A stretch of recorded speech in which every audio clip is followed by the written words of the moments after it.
What do you say? Where you going? Ah, gee. Be careful. Usyk. I come to Spain in 5 days. 5 days. No, maybe 3 days. 2-3 days. Yeah, I'll come there. Where are you now? You there? Maybe I'll see you in Spain. Say this again? Okay, so I'm gonna see you, yeah? And when I see you, we're gonna wrestle. We're gonna do some wrestling, yeah? No boxing. No wrestling. Wrestling. Usyk, be careful. Usyk. We do wrestling. What is it? Judo, yeah? Give me touch. Be safe. I see you. Okay, you started.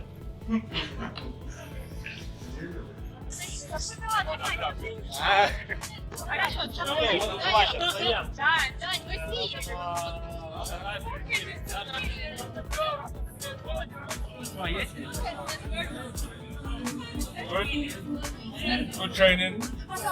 Good. Jim. Yeah. Stay. Yeah. Everything. Yeah. You work hard.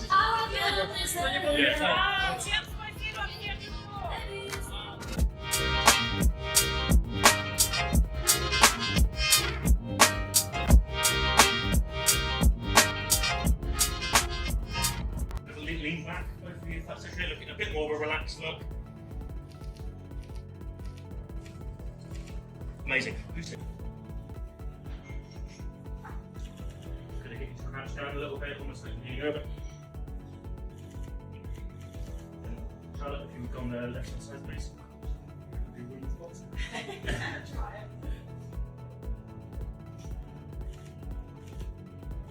And there's one last one. One more. There you go.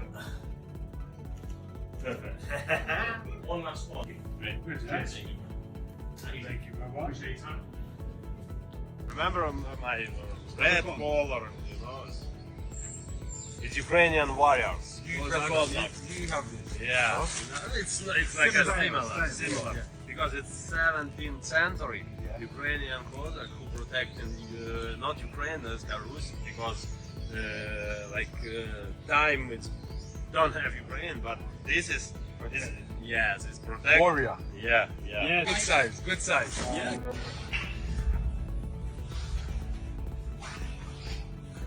Yeah. Yeah. No. Yes. Maybe. Yeah. So. When two rivals from one of boxing's toughest divisions come together for a training camp in Europe, it is bound to grab attention. After Anthony Joshua was forced to step away from boxing following the unfortunate events earlier this year, many wondered how long he would remain out of action. Retirement rumors quickly spread across social media, creating uncertainty around the future of the former heavyweight champion, who was coming off a victory over Jake Paul. However, difficult moments often reveal unexpected support. For Joshua, that support came from none other than Oleksandr Usyk. In an interview with the Daily Mail, the Ukrainian star opened up about his plans to help AJ get back on track and return to the top level of the sport. Anthony Joshua has come over for the event this evening. You have shown him around Ukraine. What did you show him and what went on last night? We saw the videos of the dinner together. How was that? I showed Anthony my national food, my culture, Ukrainian music, my church, and place for me, important for me place, and Maidan is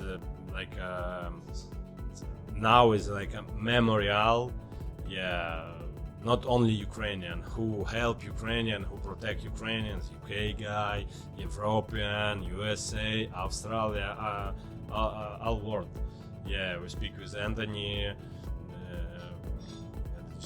oh, listen, this is young guy, it's 2000 years, 25, 26, 19-year-olds, 45, it's, then you, oh my God, it's a big problem. I say, yeah, brother, it's a big problem. Yeah, but Anthony like Ukrainian food, like a borscht. Yeah, borscht. I very appreciate what Anthony here.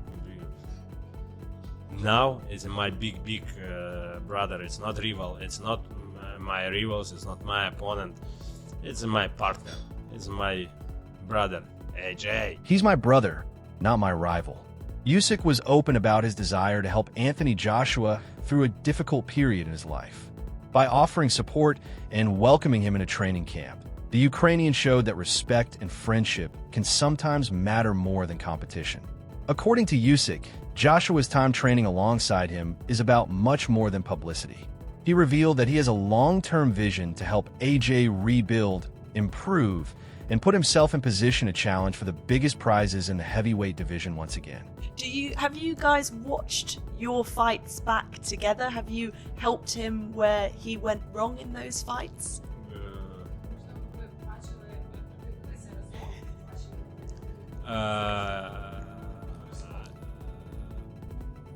More not, but not here, but I think it's will for future. Yeah. Yes, because I know my mistake. I know mistake Anthony, but we work about this and we delete mistake in Anthony, delete mistake in mine. You said undisputed champion for him then. Is that what you think he can become once you retire? I know. Yes, it's possible. It's possible. AJ, it's possible. You undisputed champion in 2027. AJ is undisputed champion. Heavyweight. Yes, it's possible, Charlotte. I a lot of time heard, hey, Usyk, you're small, for you it's not possible, blah blah blah blah blah blah blah blah blah. Look, I say, we'll see. I pray, please. I not не прошу. I don't ask. Give me. I say, I work. If it's possible, I do it. But I think it's possible. Yeah. It naturally raises questions about why Oleksandr Usyk would choose to help Anthony Joshua when both men have shared a rivalry in one of boxing's most competitive divisions. Usyk has been a leading figure in the heavyweight division for years and first captured the heavyweight championship in 2021 by defeating Joshua, who was the unified champion at the time. Given that history, the idea of Usyk helping Joshua work toward another world title run may seem surprising.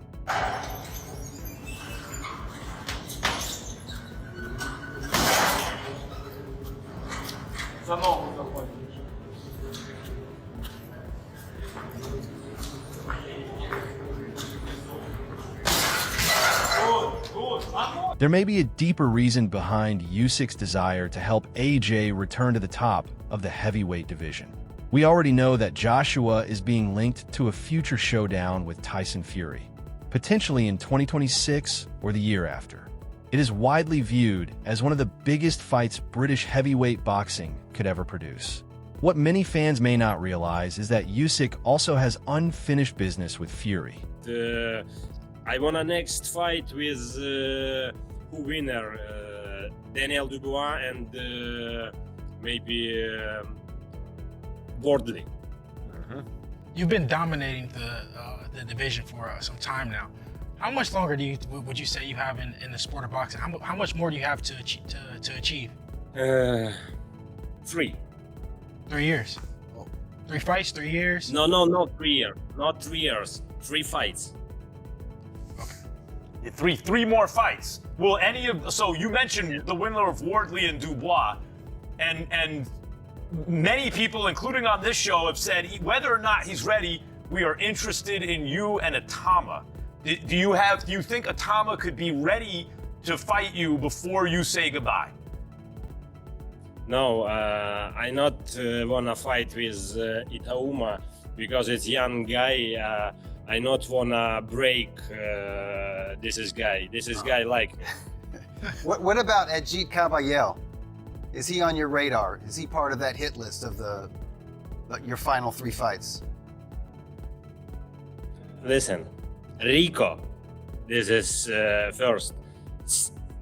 Second, it's a who win.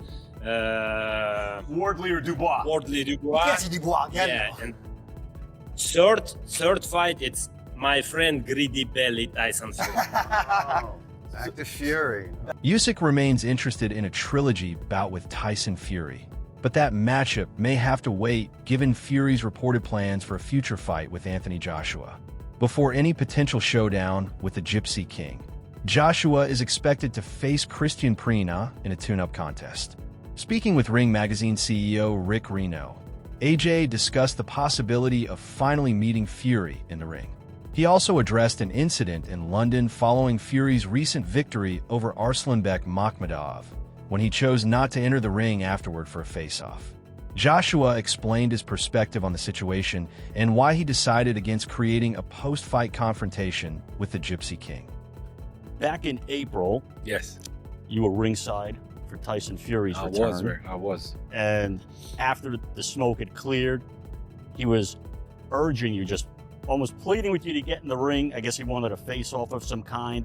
You were pretty respectful, so this is your moment. That's his moment. Then he started calling you a shit house. Were you tempted at all when he was egging you on? Yeah, okay, he wants me to go in there, I'll go in there. Rick, I feel in control of my emotions, in control of how I want to control myself. Yeah. And I knew at the time it wasn't the right thing for me to do. Yeah. Even though the bodies that be, Netflix, His Excellency, DAZN, promoters, TV wanted me to get in the ring. I just knew from my own standing it wasn't the right thing to do. And behind the scenes, when it comes to negotiating, it actually worked in my favor because, number one, there was nothing in place for me to step up in the ring and say, yeah, we're going to get it on next, because that was not the truth. I'm not here to lie to anyone. I'm not here for hype. I was there on a scouting mission. I wanted to see, this is the guy that I want to fight, right? So I was there to kind of see what was going to happen, how he performed. And I saw some good stuff, and I also saw some bad stuff. So that's what I was there for. So to ask me to get into the ring was not part of my plan, and I don't think anyone could pull me in a direction that I'm not planning on going in life no more. I'm a lot older, a lot wiser, and a lot more comfortable. Joshua appears to be taking a cautious approach. With a potential fight against Tyson Fury still being discussed, he does not want to get ahead of the negotiations or make any premature announcements. Even so, AJ admitted he is excited about the possibility of the matchup becoming official. Joshua said he expected to see more urgency and was surprised that Fury did not push harder for a stoppage. While he was not overly impressed by the overall display, AJ acknowledged that Fury's ability to maintain his pace over the full 12 rounds was a positive sign. In his view, it may not have been a standout performance, but it was still a respectable result for a fighter returning after time away from the ring. Forward to challenge Fury. Yeah. The scales are weighed in his favor, but I think he'll rise to the occasion depending on the opponent. So for so for Arslan Makhmudov, that's the right way to pronounce it, right? Yeah. I would have preferred to have seen a stoppage, because I always believe, if I'm watching from a fan's point of view, I just like to see someone flatlined on the floor, because it shows greatness in the guy. You know, when you chop the king's head off, I want to see that, and I just didn't see that day. He went a good 12 rounds, but the positive in that was just to show he was conditioned. But I just think you really want to take these guys out, and I didn't really see any intent at any moment to try and hurt Arslan Makhmudov. And yeah, Arslan gave him a few problems here and there, but Fury controlled the rounds. In short, it was good. It was okay. When asked if Tyson Fury is the biggest fight of his career, AJ gave a direct answer. He admitted that Fury is a huge name and a major fight, but emphasized that other important challenges still interest him. Joshua mentioned a possible rematch with Daniel Dubois, as well as future bouts against contenders like Moses Itama and Aja Cabale. AJ made it clear that he has no intention of retiring anytime soon and remains determined to compete for world titles and establish himself at the top of the heavyweight division once again. Just coming in shape and having a big right hand, it probably means a lot to him to get this victory. So I've got to be on my P's and Q's and make sure I'm fully focused on him and not underestimate him. Now, without looking too far ahead, some people have labeled you and Fury as the defining fight of this era of heavyweights. Do you view it as the defining fight of this era of heavyweights? No, because there's a lot more fights to happen, a lot more big fights. It's one of the defining fights of this era, because with me and Fury, it can't be the only one, because I know if I stay around long enough, there's a rematch with Dubois, there's a potential Fabio fight, there's Ajit fight out there, provided he becomes champion, like how big that would be. There's a Tama fight as he's coming up the rankings. There's still the Wilder fight out there. These are going to be massive fights. So Fury's just another number, and I'm trying to say I don't put him on no pedestal. He ain't above no one. They're all in my way, all on the same level. I'm not putting him. During the interview, Joshua made it clear that his goal is to become a 3-time heavyweight world champion, stressing that a victory over Tyson Fury alone would not be enough without winning another title. He explained that regaining championship gold is now his main objective, which is why he has eliminated distractions and dedicated his full attention to boxing. Discussing his upcoming clash with Christian Prina, AJ acknowledged the Albanian's reputation as a dangerous puncher, but insisted that he carries the same knockout threat. Joshua expressed confidence going into the fight and predicted that the contest will not last the full 12 rounds, expecting it to end with a knockout. Since you came back, that you want to become a 3-time heavyweight champion. I will be. If you get the big win over Fury, but don't win another title, would that be satisfying enough, or do you need that other title? I need another title. I need another title, man. This is what I do. I made a decision to myself.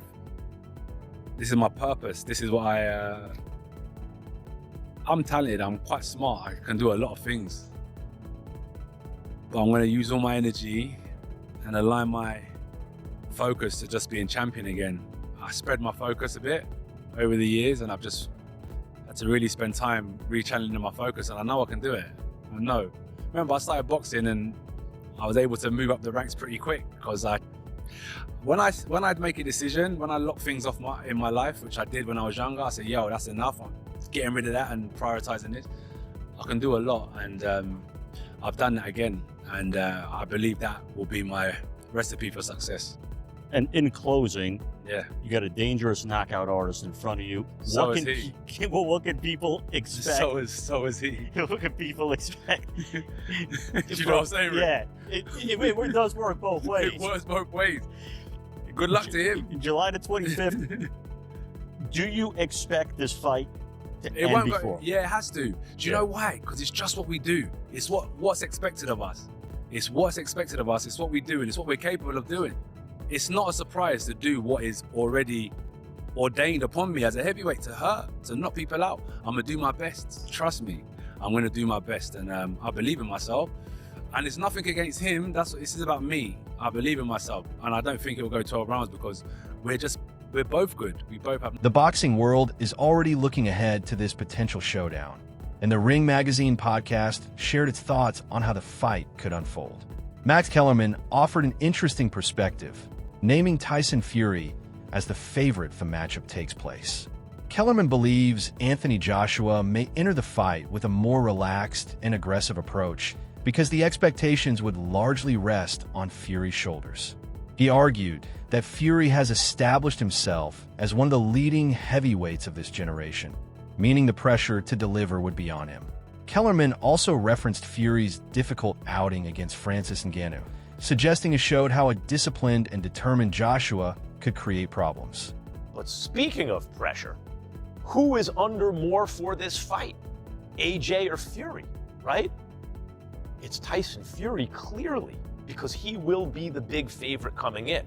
Because Tyson Fury demonstrated over time that he is among the great heavyweight champions of all time. Where exactly you rank him, I don't know, but of the heavyweight champions, of every real heavyweight champion who ever lived, I'm not talking about, and apologies to these guys, but Greg Page, Tony Tubbs, Tony Tucker, guys who won fractional belts, Frank Bruno. I'm talking about guys who became the easy way to put it is Ring Magazine, or what would have been the Ring Magazine champion of their day.